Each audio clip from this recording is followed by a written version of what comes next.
중동 불확실성에도 코스피 사흘 연속 상승세를 이어가고 있습니다. 이번 주 연속 기획으로 진행하고 있는 힘내라 한국 증시 코스피 5천 시대로 오늘은 이선엽 AFW 파트너스 대표와 함께 FOMC 결과 함께 들어보고요. 이번 주 코스피 3천 달성에 미칠 영향까지 함께 분석해 보도록 하겠습니다. 어서 오세요. 네, 안녕하십니까? 자, 지금 글로벌 경제가 중동 불안에 관세 리스크까지 얽히면서 좀 불확실성을 보이고 있는 상황입니다. 그런 가운데 오늘 새벽에는 6월 FOMC 결과가 발표가 됐는데요. 파월 의장 발언부터 좀 짚어보도록 하겠습니다. 인플레이션 불확실성을 강조를 하면서 여름이 지나면 관세가 물가에 미치는 영향을 더 알게 될 것이라고 발언을 했는데 대표님께서 보셨던 유의미한 발언에는 어떤 것들이 있을까요? 이미 많은 내용들이 나와 있지만 기본적으로 지금 파월 발언의 가장 큰 핵심은 지금까지 트럼프가 부과했던 관세에 대한 영향이 언제 어떻게 드러날 거냐 여부에 되게 초점을 뒀는데요. 첫 번째로 얘기했던 부분들이 뭐냐면 아직까지는 그 물가에 관해서 우리가 보통 이제 주거비라든가 서비스라든가 이쪽에서는 좀 물가가 안정되고는 있지만 뭔가 재화 쪽에서 그러니까 우리가 보통 상품이라고 하는 쪽에서는 조금씩 물가에 대한 부정적인 영향이 나타나고 있다. 그리고 그런 점들이 여름에 더 본격화될 것 같다는 얘기를 했다라고 보시면 될 것 같습니다. 그 얘기는 여름에 물가가 우리가 흔히 얘기하는 소비자 물가 지수가 더 많이 올라갈 거라는 점을 얘기를 했는데 문제는 뭐냐면 그럼 이게 일시적일 거냐 아닐 거냐에 대한 전망을 했는데 파월 의장은 이렇게 얘기했습니다. 앞으로 관세와 관련해서 이게 어떤 방향으로 전개될지 즉 얼마나 길게 갈지 또 어떤 방법으로 부과될지에 따라서 기대 인플레이션을 자극할 수도 안 할 수도 있다. 그래서 결론적으로 얘기를 하면 올 여름까지만 놓고 보면 관세에 대한 부정적인 영향이 본격화될 것 같은데 그 뒤에 이런 것들이 정말 장기화되고 그러지 않을 것이냐 여부는 사실은 관세 정책이 어떤 방향으로 있는 것에 달려있다. 쉽게 얘기하면 잘 모르겠다. 이런 표현을 공식적으로 했고요. 또 시장에서 이런 질문도 했었습니다. 자, 시장에서는 혹시 관세 영향이 있다라면 물가가 올랐을 경우 그렇게 해서 인플레이션이 왔을 경우 사람들이 수요가 줄어서 오히려 물가가 내려올 수도 있지 않느냐라는 의견에 대해서도 사실은 우리는 이런 걸 경험해 본 적이 없기 때문에 그 경로를 정확하게 알 수가 없다. 그래서 파월 의장의 핵심적인 내용은 딱 하나 있었습니다. 지켜보고 하겠다. 앞으로 관세가 어떻게 부과되고 규모는 어떻게 될 것이며 어떻게 진행에 따라서 실제 기대 인플레이션을 자극하는지 여부를 확인하고 내가 정책을 쓸 것이니 그 이전까지는 여러 가지 얘기가 있지만 어떤 시나리오를 그리기도 어렵다라는 게 파월 의장 발언의 핵심이었다고 보시면 되겠습니다. 지금 최근 몇 FOMC를 좀 지켜보면 정말 파월 연준 의장이 좀 어려운 상황에 처해 있다 이런 생각도 드는 것 같습니다. 이번 FOMC 같은 경우에는 경제 전망도 함께 담겼고 점도표도 담겼는데 점도표에서 연내 2차례 금리 인하 전망이 유지되긴 했습니다.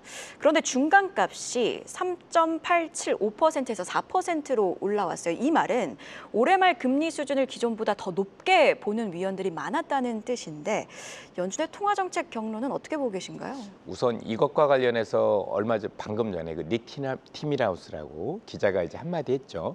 점도표를 연준의 믿지 비공식 말라. 대변인이죠. 점도표를 믿지 말라. 너무 오락가락하니까 이거는 또 파월 의장도 공식적으로 얘기를 했습니다. 지금 현재 진행되고 있는 이 점도표와 관련해서는 개인적인 의견을 찍는 거긴 하지만 너무 불확실성이 많기 때문에 사실 단순 참고 자료지 이것 가지고 뭔가 정책을 쓰긴 어렵다는 얘기를 공식적으로 했거든요. 그럼에도 불구하고 지금 연준 위원들 19명이 이렇게 이제 점을 찍게 되는데 점을 찍는 분들 중에서 생각보다 많이 올해 금리 인하를 안 하는 쪽으로 해야 되는 거냐라는 배팅이 늘어나고 있다는 거죠. 물론 전체적인 기조는 여전히 2번은 맞지만 어쨌든 생각보다 지난 3월에 있었던 것보다 훨씬 더 많은 위원들이 그래도 올해는 쉽지 않을 것 같은데라는 얘기를 했다는 얘기는 관세에 대한 영향이 분명히 물가에 미치는 영향이 있다라고 보는 것 같아요. 근데 이제 그들조차도 아직까지는 전체적으로 잘 모르겠다라는 게 이제 핵심적인 내용인데 어쨌든 지금 말씀드린 것처럼 물가에 대한 경계감은 조금 더 높아진 거에 대해서 우리가 초점을 둬야 되겠다라고 말씀드리고 있습니다. 결국 어떻게 보면 키는 관세 정책이 물가에 얼마나 맞습니다. 강도를 가지고 영향을 주느냐 이겠네요. 자, 그리고 앞서 언급해드린 것처럼 점도표와 함께 물가 전망이 담겼는데 좀 요약을 해보자면 물가 전망은 올렸고 성장률 전망은 내렸습니다. 연준이 입으로 공식적으로 스태그플레이션을 언급한 건 아닙니다만 이런 행보를 보면 스태그플레이션을 보고 있다는 생각도 드는데 어떻게 보고 계실까요? 네, 맞습니다. 1.7에서 1.4로 내렸죠. 0.3%포인트 내렸는데요. 결국 이에 따른 수요 감소 또는 경제 부정적인 영향을 분명히 언급을 했습니다. 사실 관세라는 것 자체가 경제에 좋을 수는 없거든요. 어떤 식으로든 물건값이 비싸지게 되면 나는 수요를 줄일 수밖에 없고, 또 하나는 현재 진행되고 있는 이 관세 불확실성이 단순히 수요 위축에만 국한되는 게 아니라 투자에도 영향을 줍니다.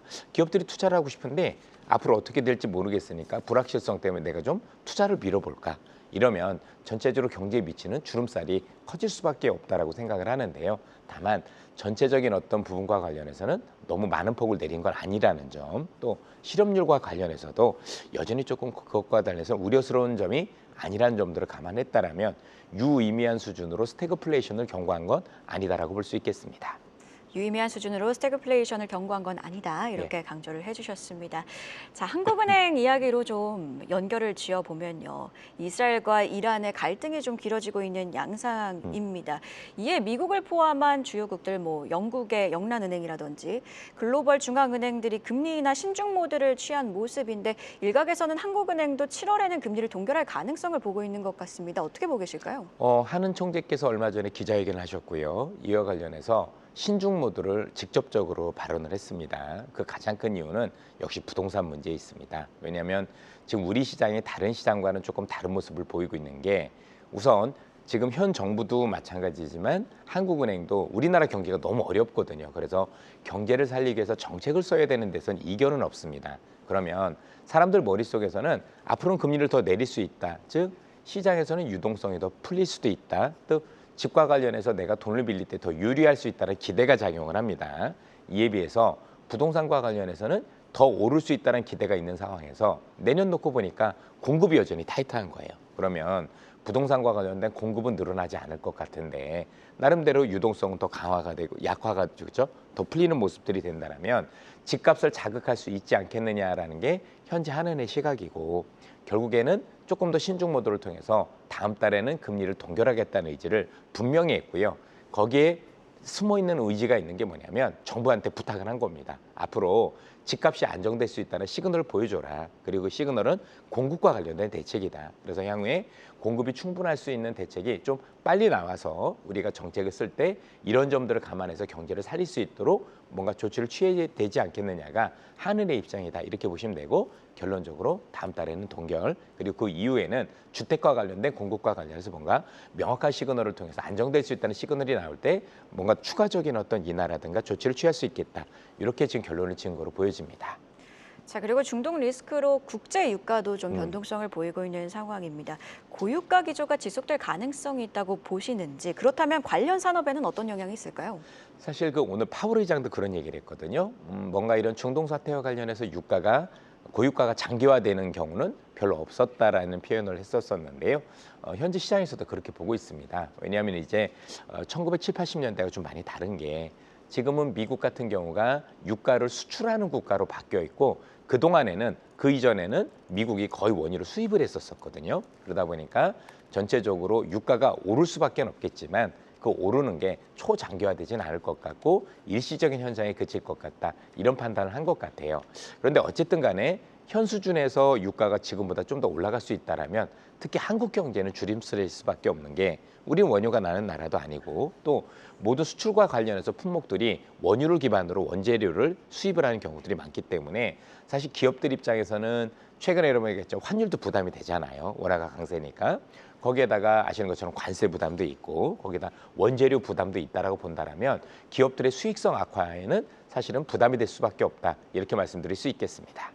지금 저희가 유가 이야기를 했는데, 지정학적 갈등이 유가뿐만 아니라 환율에도 영향을 주고 있습니다. 다시 달러가 강세를 보이고 있고 원달러 환율도 요동을 치고 있는 상황인데, 원달러 환율의 불확실성, 국내 증시 3천 돌파에는 어떤 영향이 있을까요? 사실 그 환율보다도 결국은 위험 회피 심리가 작용하느냐 안 하느냐고, 이 여부는 지금 뭐 우리가 알고 있는 이 중동 전쟁이 말 그대로 확전될 경우, 그러니까 미국의 개입이 되고 또는 다른 어떤 중동 국가들까지 확전돼서 초장기화되고 이로 인해서 경제 주름살이 있다라고 보면 사실은 3천 올라가는데 발목이 될 수밖에 없을 겁니다. 그런데 뭐 이미 아시는 것처럼 현 상황에서 중동 전쟁이 어떻게 될 거라고 사실 전망하기는 대단히 어렵다. 이렇게 볼 수밖에 없다라는 점에서 일단은 조금 지켜보고 판단해야 되는 게 맞지 않느냐. 아무래도 전쟁과 관련된 상황이고 이 상황이 지금 전쟁 초기잖아요. 이란과 관련해서는. 그러다 보니까 함부로 뭔가 전망하기는 쉽지는 않은 것 같고 이에 따른 영향도 저희들 입장에서도 참 죄송스럽지만 뭔가 이렇다라고 확언을 드리기는 쉽지 않을 것 같습니다. 예. 자, 지금 뭐 불확실성이 있지만 그래도 3,000피의 지수가 닿을 듯 네. 말 듯 하고 있는 상황입니다. 3,000피 돌파를 향한 여정은 계속되고 있는데 어제장에서도 바짝 다가섰지만 결국에는 또 차익 예. 실현성 매물이 나오고 있는 상황. 3,000피 안착을 위해서는 뭐가 필요할까요? 사실 3,000포인트라는 게 결국에는 올라가는 데 따른 이유는 전 두 가지가 있다라고 봐요. 하나는 가장 중요한 건 역시 기업의 실적이 아닌가라고 생각을 하고 있고요. 결국 기업 실적 중에서도 저는 다른 업종들은 많이 올랐다고 생각을 하는데 지금 반도체가 기업별로 그냥 콕 집어서 삼성전자 부진이 가장 큰 문제라고 생각을 해요. 어떻게 보면 최근까지 올라온 상황에서 삼성전자의 역할이 굉장히 미진했다라고 볼 수도 있기 때문에 전자가 얼마나 오를 수 있느냐에 따라서 3천 아니면 그 이상도 충분히 가능하다는 점 우리는 알고 있기 때문에 전자가 얼마나 힘을 내줄 수 있느냐 굉장히 유의미하게 보여지는데 최근에 보여지는 전자의 모습이 이전보다는 조금 개선되는 모습은 분명히 보이는 것 같습니다. 일반 우리가 알고 있는 레거시 반도체 시장에서도 수급 개선 또 가격 상승에 대한 움직임들도 보이고 있고 아직까지 HBM에 대해서 유의미한 결과는 없지만 뭐 우리가 알고 있는 엔비디아 말고 다른 업체에 어떤 공급하고 있을 수 있다는 어떤 기대들도 커지고 있는 것 같습니다. 여기에다가 최근 정부에서 추진하고 있는 여러 가지 정책들이 사실 조금 강제성이 있지 않습니까? 그러니까 전 정부에서는 밸류과 관련해서 뭔가 자율성이 있다면 이번에는 강제성 가능성, 이제 상법 개정 이런 것들이 있을 텐데 이런 것들이 된다라면 아무래도 어쨌든 나중에 경제 여부를 떠나서 지수를 올해 안에 조금 더 여기서부터 올릴 수 있다는 데 대해서는 이견은 없을 것 같습니다. 자, 지금 뭐 삼성전자가 힘을 내줘야 된다라는 이야기까지 해주셨는데 사실 그동안 시장을 좀 움직였던 건 유동성인 것 같기도 네. 합니다. 최근 투자자 예탁금 추이를 보면 계속해서 늘고 있고요. 2022년 4월 이후 처음으로 65조 원을 돌파했는데 자, 이렇게 예탁금이 늘어난다는 건 어떤 의미일까요? 그만큼 한국 시장에 대한 기대가 굉장히 강하다라고 볼 수가 있을 것 같고요. 지금 뭐 너무 말씀을 잘 주신 게 어떻게 보면 지금까지 끌어올린 것들은 정책에 대한 기대도 있지만 저는 유동성 효과가 굉장히 크다라고 생각을 해요. 뭐 앞으로 정부가 뭐 기본적으로 좀 추가 경정 예산이라 그래서 이걸 이제 30조까지 늘리겠다라고 얘기를 하면 이게 전부 다 시장 유동성으로 풀리는 건데 그만큼 돈이 풀리는 만큼 시장에서는 사실 그에 따른 어떤 그 지수 상승을 기대할 수밖에 없고요. 최근에 스테이블 코인 얘기도 많이 나오잖아요. 여러분들 스테이블 코인도 시장의 유동성에 늘어난 역할을 분명히 해주는 겁니다. 우리나라도 그렇지만 미국도 그렇고 스테이블 코인에 여러 가지 역할이 있지만 그중에서도 한국 정부 또는 미국 정부가 바라는 가장 큰 역할은 국채 수요입니다. 쉽게 얘기해서 빚을 더 내고 싶은 거예요. 정부가 빚을 엄청 더 내고 싶은데 국채 수요가 옛날 같지 않으니까 스테이블 코인이라는 걸 통해서 국채 수요를 유발하겠다라는 거니까 뒤집어 얘기하면 그만큼 정부가 빚을 내서 돈을 더 많이 쓰겠다라는 거죠. 그러면 그 유동성들이 시장에 더 많이 흘러들어올 거고요. 물론 정부가 돈을 쓰는 거긴 하지만 그렇게 된다라고 본다면 앞으로 이제 우리 시장에서 투자자들이 보는 시장이 더 좋아질 수 있는 기대가 된다면 뭐 시장으로 예탁금 유입 더 유입될 수도 있는 환경이 될 거라고 보여집니다. 네, 유동성이 시작으로 본격적으로 유입되길 기대해 보도록 하겠습니다. 자, 어제 코스피 5천 달성 가능 여부에 대한 여론조사 결과도 나왔는데요. 내용을 좀 짚어보면 불가능이 29%, 2년에서 3년 이내가 28% 비율이었습니다. 대표님 의견은 어떠신지 궁금하고 시간이 걸리더라도 5천 달성 기대해 볼 수 있을까요? 사실 5천이라는 단어가 될 거냐 안 될 거냐 저는 잘 모르겠습니다. 예, 일단 됐으면 좋겠다는 기대 정도는 있을 거라고 생각을 하는데 한 가지 분명한 건 지금보다는 그래도 더 지수가 올라갈 수 있는 개연성은 분명히 있어 보인다 정도로 말씀드릴 수 있을 것 같고요. 너무 5천이라는 선에 목이 메일 게 아니라 어쨌든 지금보다 지수가 더 좋아진 환경이라면 투자자분들께서는 지수가 좋아진다고 다 좋은 건 아닐 겁니다. 지금도 아마 지수가 올라가는 상황 속에서 굉장히 수익률별로 워낙 격차가 크기 때문에 투자자분들 입장에서 뭔가 되게 소외되어 있는 분들도 많을 거거든요. 그러면 우리는 5천 여부보다도 5천이 아니라 여기서 시장이 올라간다면 어떤 게 시장을 이끌고 올라나갈 수 있을까? 그러면 거기에 대해서 본다면 지수 여부를 떠나서 추가적인 어떤 수익률을 거둘 수 있지 않겠습니까? 저는 그쪽을 바라보는 게 더 중요하지 않을까 싶네요. 네, 이렇게 한국 증시의 레벨업 함께 응원해 보도록 하겠습니다. 지금까지 이선엽 AFW 파트너스 대표와 함께했습니다. 고맙습니다. 계속해서 다양한 경제 이슈를 알고 싶다면 구독과 좋아요, 알림 설정 부탁드립니다. AI 캐스터 권미정이었습니다.